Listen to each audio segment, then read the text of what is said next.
Welcome to the Americas.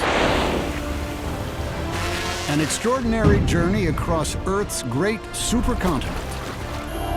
5 years in the making, on 180 expeditions.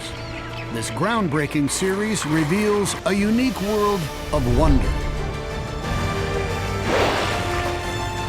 Now, we uncover how this TV spectacular was made. Thank you for tuning into USG University, a series of conversations about the artistry that goes into bringing us incredible stories. This series is developed in partnership with Rozman Film and Television Magnet. Rozman provides career and college-ready students with the tools and experiences they need to launch successful below-the-line careers.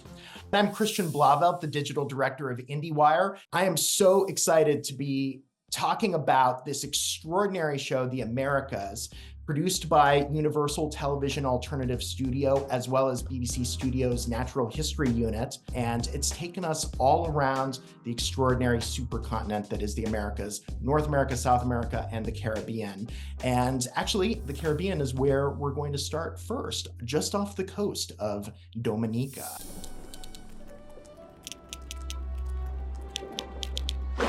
Baby sperm whales need to drink a bathful of milk a day.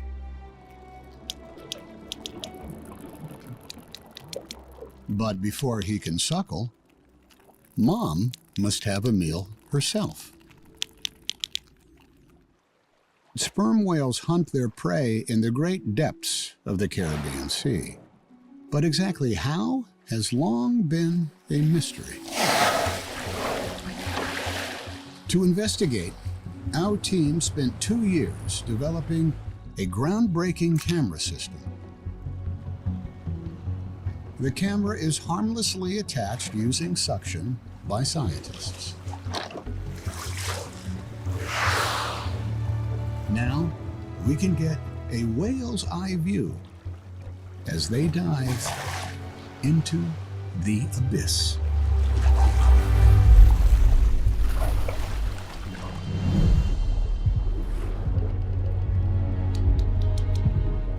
A calf can't hold its breath for long enough to reach the depths, so it must wait at the surface. In a world first, the camera follows these adults as they begin their dive together. And as they descend, it also eavesdrops on their secret conversations.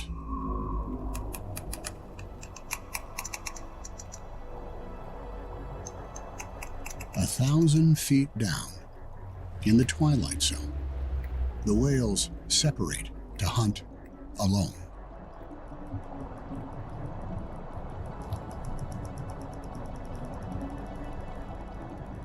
Her destination is the seabed, 2,500 feet down. A place no natural light can reach. Well, that clip was just so transporting and immersive and takes you on such a journey. And I'm so excited that we have now the team that helped bring that to life, to be able to unpack it for us. We've got executive producer of the whole series, Mike Gunton, who's also the creative director of the BBC Natural History Unit. We've got Anže, Rozman, and Talve, co-composers.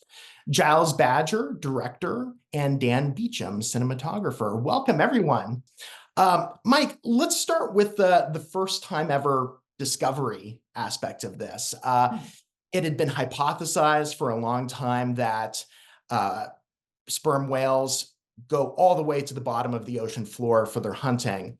But not only are you telling a story here, but you actually prove that this is in fact true. The hypothesis was correct, and this is the first time we're ever seeing this. What to you is the import of this discovery?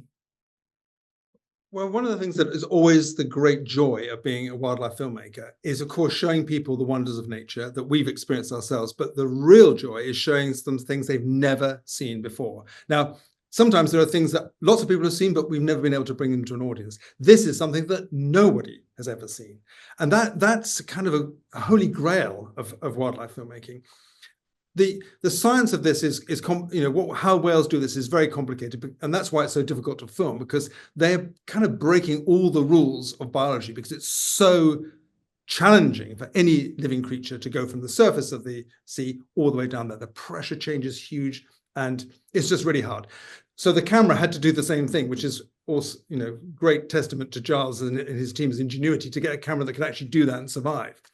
It's worth saying that the first thing I ever did as a wildlife filmmaker was I was sent off to the Azores in the middle of the Atlantic to try and film something a bit like this in my 20s, and it was a disaster. We got absolutely nothing despite being out in the ocean for a month, because it was so difficult. So for me personally, seeing it finally done, almost 40 years later, is a fantastic, it's a really joyful experience for me. Great, it's a great bit of science and a great bit of television, which I think is the Americas. It's that wonderful mixture of entertainment, storytelling, and great science. Mm-hmm. Giles, you spent 2 years planning for this clip that we just saw, for this moment. You were intimately involved with developing the camera that could be attached to the back of the sperm whale to accompany the whale on this ride down to the bottom of the ocean floor. Tell us a little bit about that process of developing that camera. It requires a huge team of people. In this case, we had our camera housings. I mean, this is the actual camera housing here that went down onto a whale. This was developed by Portuguese engineers, the space department of their department. We had cameras, which are these, developed in England, and the scientific telemetry that was inside came from Australia. So this really was like a kind of international collaboration, because don't forget, it is extremely difficult to push the boundaries of wildlife filmmaking at this level. And all I can do is surround myself by experts, put all those little bits together, and make sure that we can get ourselves on the back of a whale. Now, keep in mind, this is half a mile below the surface of the ocean. This is a place where no scuba divers can go. It's 100 times the pressure of the atmosphere down there. Or it's extraordinary. So, Dan, as a cinematographer, you're responsible for capturing a lot of the footage closer to the surface, of course. But even there, you're dealing with a three-dimensionality of shooting that is unique to shooting in the water. What was the challenge there? There's multiple challenges with filming sperm whales. On the shoot that I did for the Americas, we faced a lot of weather. We went at a time of year where the ocean is supposed to be very, very calm, but I think the first 10 days or so of the shoot was very, very rough. In this job, you get used to people always saying to you, "Oh, you should have been here last week. The animals were amazing, the weather was amazing." But I've talked about getting T-shirts printed up with that on, actually, because that happens so much. But yeah, you're constantly facing weather issues, and that seems to be more and more the case with climate change. Conditions around the world are just constantly changing. So as much as we plan to go at the best times of year for the animals and the weather, it's always different. And then you need the animals to actually be there when the weather gets good as well. So you're always kind of grabbing these small windows of opportunity to make these, to capture these moments in time. And then you need the dive gear to work, you need the camera to work, you need the boat skipper to get the boat just in the right place so the whales don't get disturbed. And then I also need to not screw up when I go in and do my job as well. So yeah, there's sort of these narrow windows of opportunity that we grab. And we do just grab these like fleeting moments in time with the animals, which is what's amazing about these tags, because they're so vicarious. They follow them. They don't even know they're there. They're getting these really genuine observations. Obviously, with the approach that we have to the animals in the water, we always hope we're having as little impact on the animals as we can. We use rebreathers, which are silent underwater. They don't emit bubbles like normal scuba. So we always hope we're disturbing the animals as little as possible. But it's kind of if a tree falls in the forest and there's no one there to hear it, doesn't make a sound kind of conundrum. You feel like you're not disturbing the animals, but you never really know if you are. But with these tags, it's such a vicarious way of following them and getting these amazing windows into their lives. And I've filmed sperm whales quite a few times now. I've filmed them in the Azores, as Mike has. I've filmed them in Sri Lanka.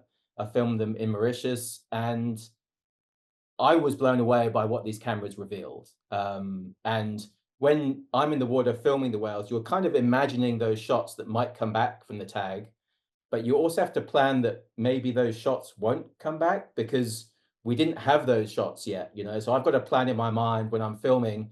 The whale leaves frame. Hopefully it cuts to this amazing shot that comes out in the deep. But what if that tech doesn't work out? We didn't have those shots at the time. So you kind of have to plan for that. Luckily they did. And what they came back with, I was blown away by. I had no idea. And I guess that must have been the same for the scientists, right, Giles? I mean, you were there when they saw that footage. Yeah, no, it's an amazing moment, actually. And I think it does bring us on to the point as a producer and director, you can shot list out exactly what you want. You can draw the storyboards, but ultimately the animals will write their own script. You never know exactly what you're going to get. And I remember when the camera came back up, and we put this, we managed to find it kind of in the seaweed after 5 or 6 hours. And even at that point, when the camera's been down and it's come up and you found it, you still don't know whether those tiny little cameras have got the images on. And of course, when you download that and you watch it, the scientists who spent their whole lives studying whales and their behavior were just blown away, because we didn't go to get whales feeding on the bottom. We hoped we would film some kind of hunting squid in midwater, but it just shows when you put a camera on an animal, you see a secret side to its world, and that just blew everyone completely away. You see the recovery process in the making of episode for retrieving that special camera. Once it detaches from the whale, it's designed to detach after 5 hours. It's attached to the whale by like suction cups. If it had not been found and you have a finite amount of time to retrieve that camera before the battery goes dead, that footage would just be lost. It's not like it's uploading to a satellite or something simultaneously, right? Which is why I will cover the number on there. There's a reward if you find this camera. So it's always, you can go to all these lengths. You can spend 2 years building this camera. You can get it on a whale. You can record the footage, and then you lose the camera. So that was, as that particular camera was out, we knew the battery was getting weaker and weaker. We knew that we only had a finite number of hours before we'd lost it forever. And then you just have to hope. So every hour, every minute feels like an hour, and every hour feels like a day. It's nail biting, to say the least. And then you take all this raw footage and you turn it into an extraordinary story, which is powered to a great degree, I think, for the emotional impact by the music that Anže and Kara created. When you look at this clip, there's a little bit of woodwind at the beginning to give a childlike quality for the calf. There's some strings. All of a sudden, there's a little more urgency to the score. And then there are voices added. There's a choir. Anže and Kara, how did you develop the music for this scene? First of all, everything you guys just talked about sounds a lot more complex than what we do. So I'm kind of intimidated by how amazing all your crafts are. But essentially, it's a composer's dream to work on anything made by the BBC, really, but especially this series, because of the cinematography, because of just how beautiful everything was. It's immediate inspiration. You don't have to look for it. Some shows you kind of have to sit and wait for the inspiration to come, but for a scene like sperm whales and across this whole series, it's just instant cinematic inspiration. And I think especially with the intimacy of the shots of these animals, immediately it evokes this sense of these animals are in their own movie, and it's its own cinematic narrative, which I think differs from any other natural history that we've scored. Do you agree, Anže? Yeah, it's these very intimate close-up shots, and like Mike was saying, peeking into the world of these animals like the audience has never seen before. Like one of my favorite scenes is the orchid bee from the Mexico episode. A male orchid bee.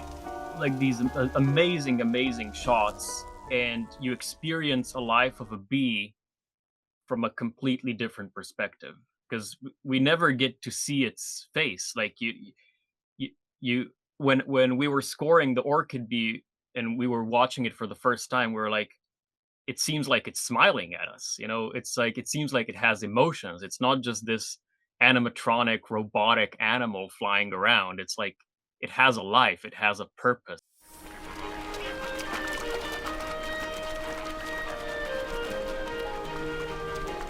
At what point do you get involved with the footage? Like, is final edited footage with everything else added delivered to you, or do you see a more rough version of the final cut when you start composing your music? We work in various stages of cuts, and we usually like to get cuts early, so we can, you know, start getting immersed into the stories and the footage. And we always had spotting sessions with the producers and directors, you know, emails flying back and forth. As a composer, you want to be immersed in the project. And, you know, what Giles was saying about caring, I think it's, um, when I hear Dan and Giles speak and Mike, they all deeply care about their craft. And we also deeply care about our craft. And you know, a project like America's, where you have so many people that care and love about what they do, and we want to share that with the world. It's, you know, you hope that the end product of so much care and love will be sharing that care and love with the audience, and them caring about the environment and caring about these amazing creatures that inhabit our land. You know, they don't care about, the animals don't care about the wars or the climate change or whatever. They're just living their lives. And it's we're trying to portray these, like Giles was saying, or Dan, these glimpses, moments in time captured of just pure life. I don't know how to explain it anymore. You know, when we were in Panama filming our Castaway Monkeys, capuchins, the tool-using capuchins, you know, you're on a desert island. No one lives there. You're 40 miles out to sea. You've got all your food, you're drinking water from ponds. And yet these monkeys, this is everyday life for them, scouring for food on the beach, finding solutions to their lack of food. And actually, when you get ingrained in their lives, it's such a humbling experience. It's a real privilege. And to try and craft a story about individual characters becomes a really powerful and exciting thing to do on location. You know, Mike, the reference to the Capuchin monkeys there makes me think about, like, how do you go about casting a documentary series like this? You've got 10 episodes plus the making of, but you've got like 10 episodes where you can fill like with whatever animals from North and South America and the Caribbean that you could possibly want. And, you know, we're really talking in the end about, like, you know, billions of life forms that you could choose here to cast in your project. And thinking about, you know, the Capuchin monkeys, that's another example of a first where we see that they are using stone tools. So they're using a rock and to crack open some food against an anvil, which I think is extraordinary. But you know, what was it like? How did you discover that moment? How did you know that that was a story worth telling? And really, what's your ethos for casting any of the animals? Well, I think using the word casting is a very good one, actually, because that is what it is like. It is like casting a movie, because you are trying to find who are your stars, who are your heroes. And Giles mentioned it about individuals. I mean, I think the great kind of mantra and my obsession is about telling stories about individual animals, not about bears or about lions or about whales, but about that individual whose life you're following that day. because that immediately brings you an empathy and a connection with that animal's life, which you see your life often in them and their life in yours. And I think it's lovely what people are saying about this. I think one of the things we really absolutely, as I say, obsessed about was trying to make that the prism through which this whole experience of the Americas was. And of course, we'll probably talk about it later, but Tom was the perfect voice to do that. In terms of casting, as you say, massive job. That's why we needed 10 hours. When I originally proposed this, my original treatment had 16 episodes. So I thought there was enough stories for that, and there definitely are. But I couldn't persuade any. I was persuading executives to do 10 was enough of a miracle. But anyway, there are a lot of filters.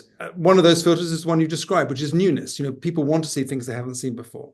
But also, you're looking at kind of the whole range of animal life experiences and emotions. So you want stories about childcare, you want stories about courtship, you want stories about homemaking, about looking after your family, or finding food, or hunting, or making sure you're not being hunted. All those sorts of stories that are particular to animal life.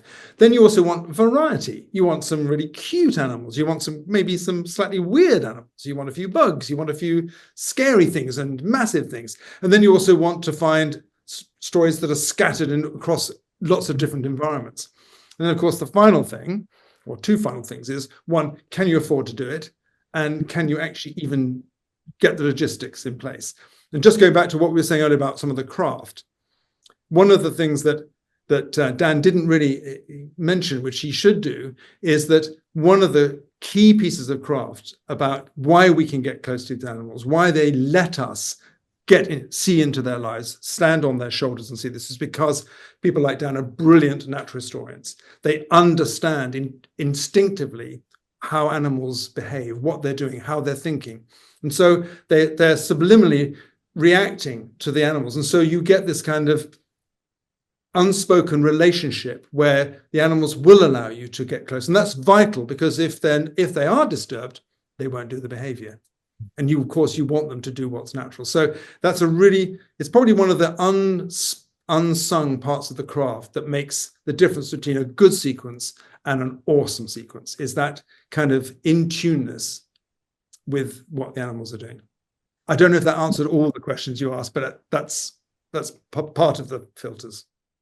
Well, that last point about, capturing the animals on camera as unobtrusively as possible, that's something where, Giles and Dan, you put together all kinds of techniques for this. I mean, for some of the shots in the forests, you would be on platforms. There's sometimes like these hides that I think you would create to sort of disguise the camera and your presence. Can you speak a little bit to that, about those techniques that really no other director or cinematographer would have to worry about?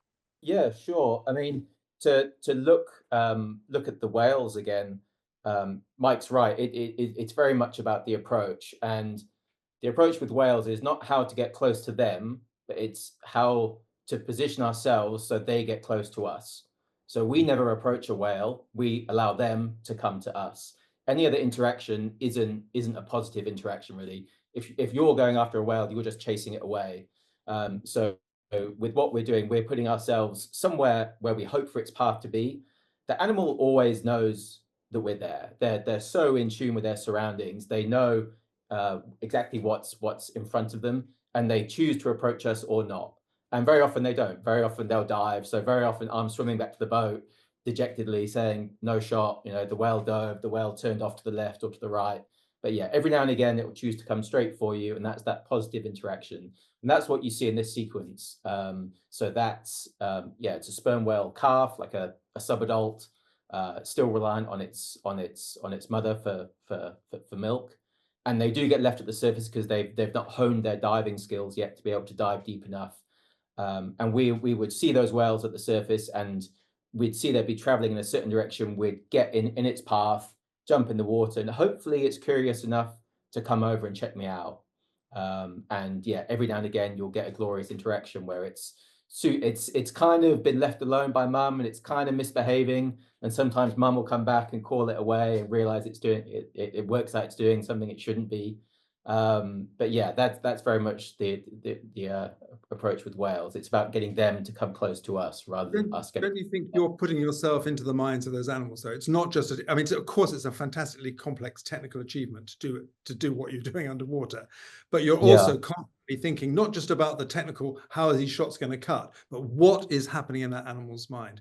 How is it relating to the situation it's in? How is it relating to other animals in its group? How can I, with a camera, reflect that emotional or behavioral relationship? And I think that's the secret that I think only comes by, you probably don't even know you do it, but it's the secret that comes by knowing these animals inside out. Even if it's that bee, as Anže was talking about, understanding how the behavior of that bee is, it sounds simple, but it's not. It's to get those incredible shots. It's really, really a masterful piece of understanding. It's almost like speaking another language to animals that obviously don't speak our language, but speak a language which there is some commonality between us and nature, which again is one of the joys of doing this job, that you do sometimes get these connections that are incredible, and part of our job is to try and translate that onto the screen, and that's where the music and the narration and the photography and everything comes together to allow you, the audience, to take that little journey through that, kind of almost like a little secret door into their world. Kara, I think that's something that I really love so much about the music that you created for the whole series that you and Anže created with Hans. You know, because like I feel like that there are almost like little leitmotifs here and there. There's certain themes for certain animals. There are different ways in which their personalities can really express themselves and come out. Can you talk about that? Like what instruments go for certain animals? Yeah, that's an interesting question. Well, usually for our BBC series, we'll have, an overarching theme that's the show's main theme, right? And that's the main title. And we do try to weave that into the series as much as we can. But what's interesting about the Americas is that, like all of us have really said, how each sequence is sort of its own cinematic movie, that a lot of the characters did end up having their own themes within that little movie. And I think one of my favorites that comes to mind is the hummingbirds sequence in Andes. These tiny, beautiful little hummingbirds, you can't even believe that they're real. And having these, smaller, intimate instruments, like I think we had a solo violin the first time you see the little hummingbird, and that just, it evokes this sense of intimacy where you really feel how tiny the bird is. And that's a lot of our job, is making sure the instrumentation is, portraying how big this animal feels. How close up are we to them? Is this narrating their relationship with the mother, or is it personal to the bird? It's all these little things that we think about before we start even scoring. Mike, you mentioned about Tom Hanks as the narrator for the series, of course, and of course he has a warm, rich, inviting voice, that's really well suited to it. But I loved seeing in the making of episode how excited he was to be a part of this, and so I'm guessing it didn't take much convincing to get him on board. My first notebook that I ever had when I wrote down the original treatment, the original pitch. Tom Hanks, ? 5 or 6 years ago, never sort of shut the book for 3 years, never thought about it, but then in due course, so it came to be, and I just think he's the perfect choice. Anyway, we approached him and he came to say, well, can I see something? We went and showed him the Andes episode, actually, a rough cut of the Andes episode. And I sat in this room next to him, and quite nerve-wracking, double Oscar winner, looking at a rough cut of our work, Anyway, he was sort of sitting there with his fingers drumming and looking at it, going, and then suddenly went and turned almost kind of round to the projectionist, or the guy operating there, and said, "Have you seen this, guys? Have you?" And it just this sort of sense of, I don't believe what I'm seeing. I want to show you more. That I thought, that is perfect. That is exactly what we want. this enthusiastic explorer who knows quite a lot but doesn't know everything and wants you to join him on that journey. And that's why I think it's another reason why this has been such an appealing experience for the audience, because it doesn't feel like learning. It feels very entertaining, but it is actually still deep learning. You are learning an enormous amount about what's going on, but in the way that, like at school, I never, the classes were fine, but the field courses, that's when you really understood what was going on. And I think this is like a super field course. There's another star represented. Brandi Carlile came on board to write and sing an original song called Wandering.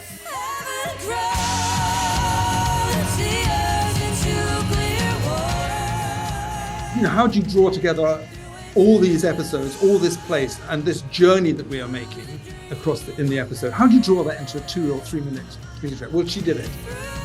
Well, it just goes to show what all of you have achieved. You've educated us and you've entertained us too. This was just a thrilling experience watching this show, and I know people will be discovering it for a long time to come. So thank you so much for talking about it today. The Americas now streaming on Peacock.